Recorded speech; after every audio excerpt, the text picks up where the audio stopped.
Heyo, I don't know why my phone does this. It decides after 10 minutes and 48 seconds, very specifically, that it will cut the filming and then move it to a whole nother video file. And it kind of sucks because I want to continue talking and then it just cuts off what I say or show. All right, so, rant aside, train tunnel. I've never built one before. I'm really excited to build one, but it's going to be a lot. it's something that's been on my mind for the better half of this year. That I've wanted to build one, that I know roughly where it's, how it's going to lay out and things, but there's still a lot of pieces to work with. And there's still, I like to do a lot of math, for better or for worse, especially being, if I'm going to use a train this long and has a nose stretching out like that, I'll be sure that it doesn't bonk into any structure. So, the thing holds together and it'll move smoothly back and forth. But the problem is, it makes it look like I don't have anything built, even though I've been back and forth measuring areas for a long time. So, I will say though, one of the benefits is that I used out the Horizon Express, which was actually a longer nose on the end of the passenger train, and that was more difficult to work around. So, even though I don't have that anymore now, this is okay to work with. This train works fine for me.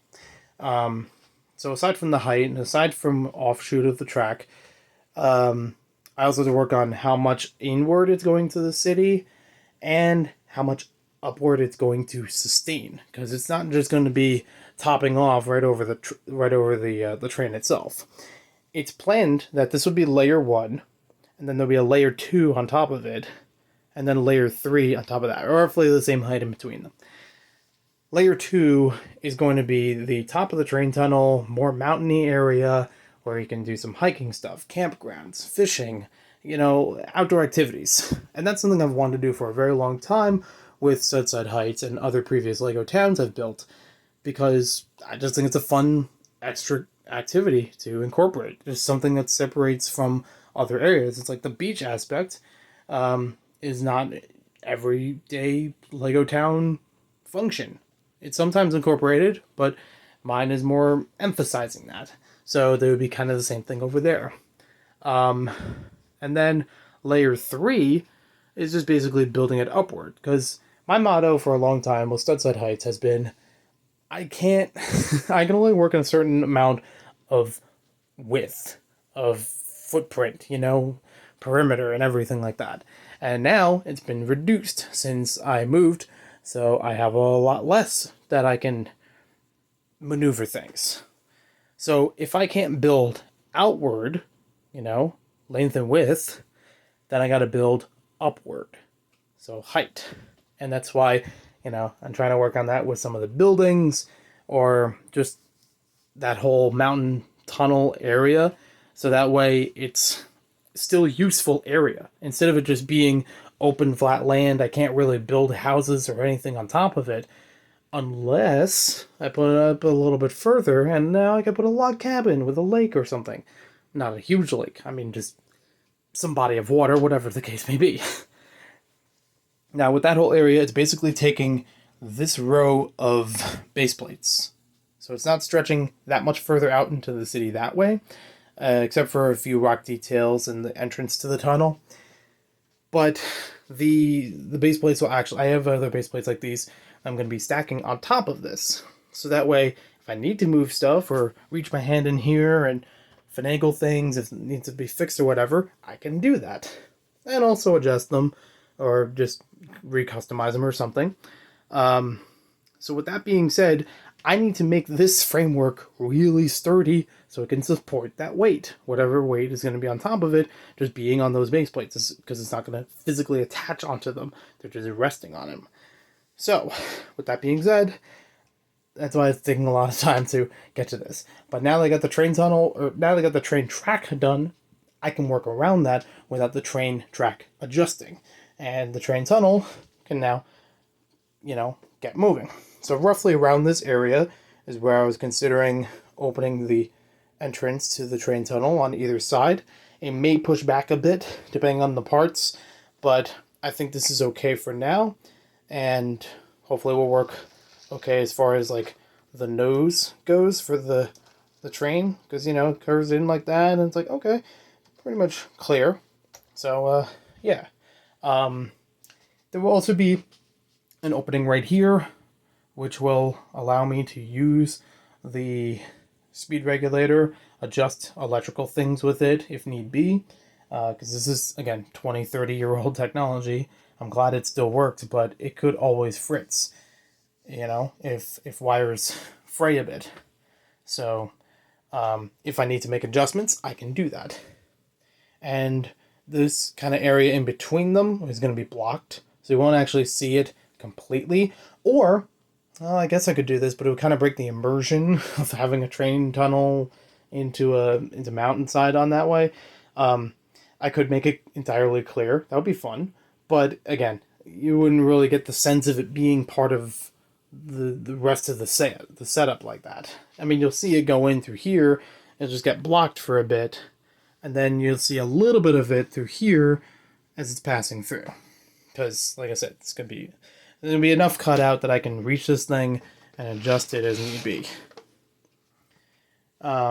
So there's kind of visualizing that, if I may, and try to describe how that would look. It's going to be a little more blocked off there because I don't need anything open on that side. It is evenly spaced on both sides of the base plates. So this is four studs off of the railroad track. That's 4 studs off of the railroad track. And over here, a little more than 4 studs, but that's fine because it needs that for those connection points for the 9-volt regulator to run. I'm collecting as many light gray, dark gray, even in light bluish or dark bluish, brown, tan, and black bricks that I can find, especially basic bricks, to build this thing up, because it's going to take a bunch of them. And I've never built something like this before, so I guarantee there's going to be a lot of trial and error, and and I want to make sure that it works. I don't normally build landforms like that. I've built Machu Picchu in Lego, but that was only on a 48 by 48 base plate, and it wasn't too tall. And there were a lot of cheating bricks in between. Like Duplo was used as a support underneath it, so it wasn't entirely made out of brown bricks or whatever. There's some green bricks used in there as well for the outside layer. So, yeah.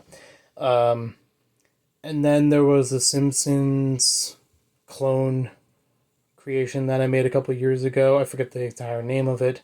But that was only built a little bit higher than one of these kinds of mountain pieces, and several base plates long, just to create a chasm at the end of it, because that was the main point of it, having the chasm there.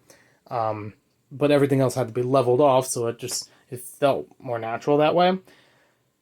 So there's going to be a lot more to go into. I've been looking through a couple videos here and there on train tunnels and mountain building, just to get some sense of it. I think what I've come to, since mine's on the shorter end of it, I just need to work on the frame and then work on the actual look of the mountain later.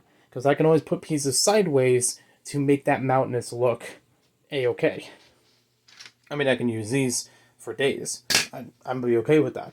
But there are also ways of putting pieces, especially like the slanted pieces, sideways on the ends of a structure, so it just has the mountain look to it. And I'm like, oh yeah, I gotta do that.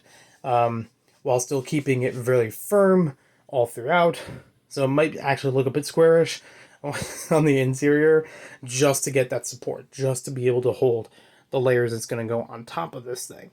I'm hoping at best that layer 3 will have a lighthouse on top of it, because that would just help with the shore town theming of it, and also being at the highest point, because it's where lighthouses generally need to be, so it can, shine the light furthest above everything. And it wouldn't be a big deal of it being so inland, because that's how real lighthouses are sometimes. I know ones in New Jersey that are like that, like the Twin Lights.